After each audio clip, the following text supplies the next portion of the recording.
Let's recap a Hot Mess Express Tubi movie. A woman named Madeline goes to her condo unit PH5 and something creepy runs through the hallway. After drinking some piss-colored wine, she starts to choke like she's deep-throating. Then jizz comes out and she dies. Some mysterious person stands over her.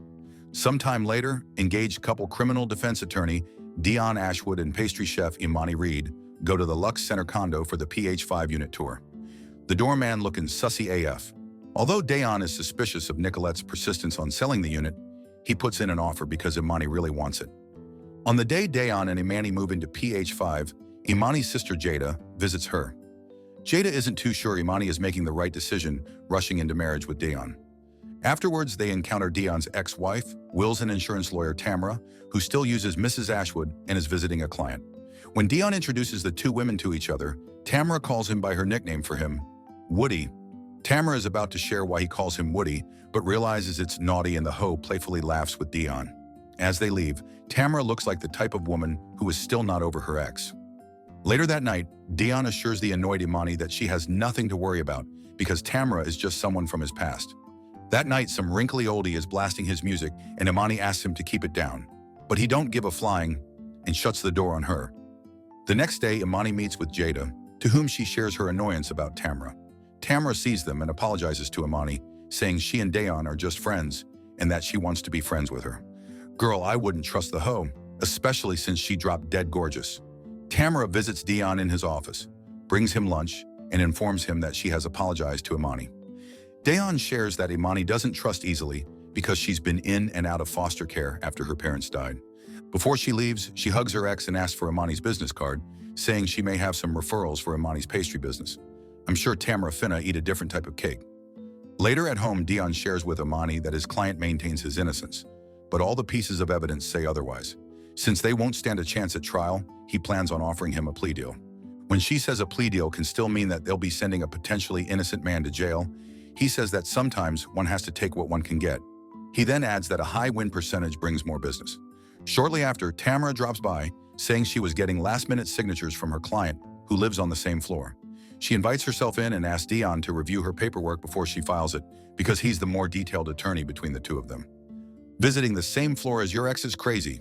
When Tamara uses the bathroom, Imani tells Dion that Tamara seems to be making excuses to be around him, but he brushes it off. After Tamara leaves, Imani says she doesn't trust the hoe, and he shouldn't trust her too, but Dion defends Tamara. Boy, if you don't stand by your girl, you should probably call off the wedding. Afterwards, Imani thinks Tamara had tossed her bridal magazine. Later that night, Dion apologizes to Imani, and they reconcile. Unbeknownst to them, Tamara had installed a camera in their bedroom, and she is watching them in real time. Meanwhile, their PH1 neighbor, Arthur, unknowingly drinks a poisoned bottle of alcohol, resulting in his grisly death. Oh, I mean grizzly death. In the middle of the night, Imani catches Dion breaking Tamara's back, but luckily it was just a nightmare. The following morning, Dion says he's low-key and doesn't care about celebrating his birthday, so they agree on just having a birthday dinner at home with restaurant takeout and a cake by Imani. Shortly after, Dion and Imani see Nicolette in the hall, accompanying the men collecting Arthur's body. Nicolette informs them that Arthur is suspected to have had a heart attack and that he was the last of the Winters family. Dion informs Nicolette that Arthur was Tamara's client. All the red flags are there, mama. Get out of that love triangle.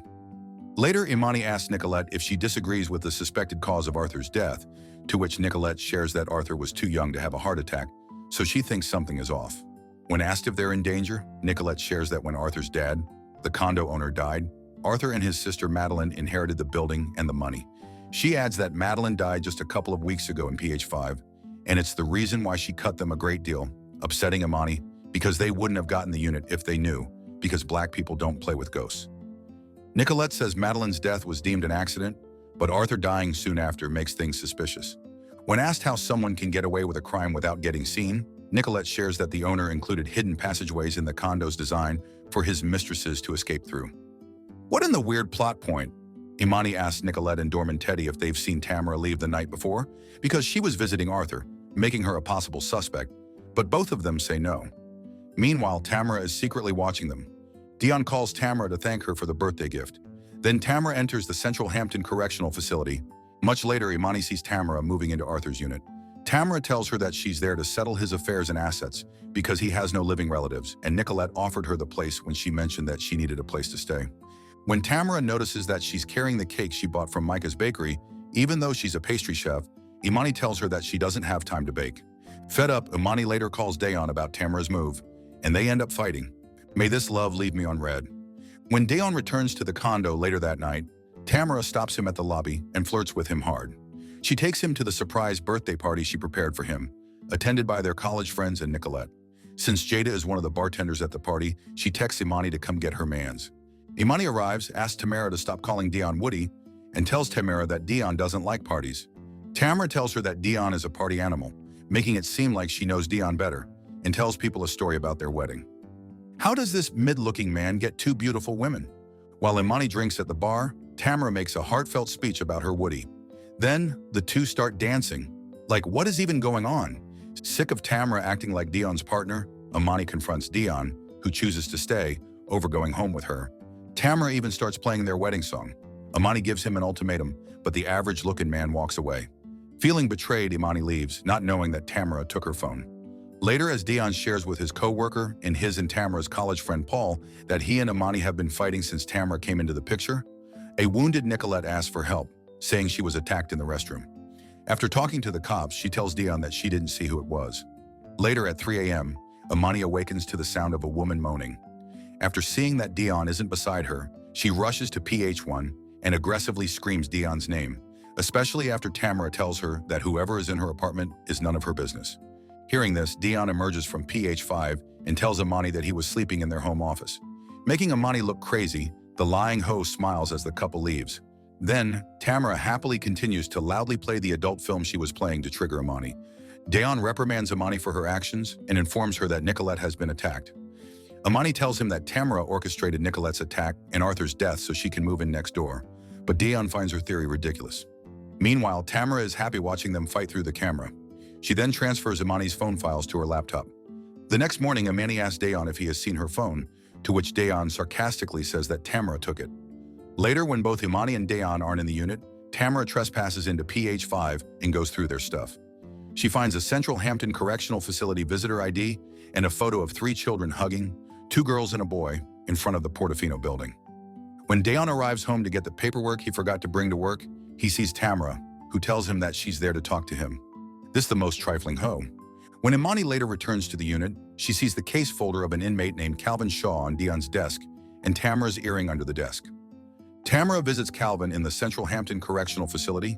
Meanwhile, Imani trespasses into PH1 and angrily breaks the framed photo of Tamara and Dion's wedding. Imani finds her phone connected to Tamara's laptop, where she finds folders named Imani Photos, Background Check, and Foster Records. After looking into the 3 folders, she looks into the folder named Woody, where she learns that the ex-couple was pregnant. There are also 2 other folders named Teddy and Calvin Shaw. Seeing Tamara bring Dayon lunch again, Paul asks her to stop and respect Dayon and Imani's relationship. She tells him that Imani doesn't love Dayon, and that she does, and that she won't stop until Imani is out of the picture. When Paul later talks to Dayon about Tamara, Dayon collapses while foaming at the mouth.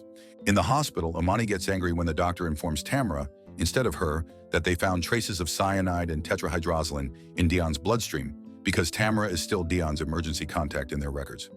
After the doctor leaves, Imani confronts Tamara about stalking her and informs her about the 100-foot restraining order she filed against her. Still, Tamara remains unbothered because she literally lives across the hall. Dayon awakens, and while Imani informs the nurse, Paul tells him that the doctors think he's dehydrated or stressed, or Tamara poisoned him. Tamara returns home and finds the mess Imani made. Because of the restraining order and Dayon and Imani being owners, while Tamara is just renting, Nicolette asks Tamara to leave her unit. When Imani and Dayon return home, they reconcile and agree to remove Tamara from their lives. Imani steals Dion's phone and blocks Tamara's number. While trying to reach Dayon, Tamara sees Jada in the hall and follows her. Dayon reads articles online about the death of Portofino Condos owner 75-year-old Edward Winters, where it says that his client, home health nurse Calvin Shaw, is named as suspect in the Winters murder. When Imani hands him the paperwork for their marriage license and wedding supplier contracts, he immediately signs them. Imani takes this opportunity to put his phone back, and she volunteers to get his paperwork from the firm so he can work from home. In a secret passageway, Jada confronts Tamara for following her, and Tamara attacks her. The condo conveniently experiences a power interruption. Teddy informs Dayon that they're evacuating the floor due to an electrical malfunction, and they go through the fire escape. Meanwhile, Tamara hides Jada's body and takes her gun. Teddy attacks Dion, and Imani stabs Teddy from behind. She tells Dion that she saw the door open and heard a commotion while freaking out about killing Teddy. When they return to PH5, Tamara points Jada's gun at Imani's face, saying she found her secret passage. She tells Dion that Imani is just using him and the gun she's holding is Jada's because she was going there to kill him. She says Imani and Jada are Calvin's sisters and the condo used to be called Portofino, which is owned by Edward Winters. She adds that Imani and Jada changed their name to Reed when they went into the foster system and that Imani is not a pastry chef because we never saw her make cakes. Dion takes his gun and points it at Tamara, forcing her to put down the gun. Imani quickly takes the guns and shoots Tamara and Dion, who then tells her that Tamara warned him about her, but he didn't listen. As it turns out, Tamara was telling the truth. What in the flying twist was that? At gunpoint, Imani orders Dion to pull all the files he has on Calvin so nothing will be traced back to them. She confronts him for convincing innocent Calvin to take a plea deal instead of helping him, because he can't prove the truth that Madeline and Arthur killed Edward for the inheritance money. Jada had poisoned Madeline and Arthur, and Imani had been poisoning Dion, which is why he ended up in the hospital. Since he signed the paperwork for their marriage license, she is now the beneficiary when he dies. Teddy was keeping an eye on him for Tamara, and Nicolette was getting suspicious about the Winters' deaths, so they were both attacked. Tamara attacks Imani and tells her that Jada is dead. After a struggle, Tamara fatally shoots Imani. Unbeknownst to Dion and Tamara, Jada is still alive.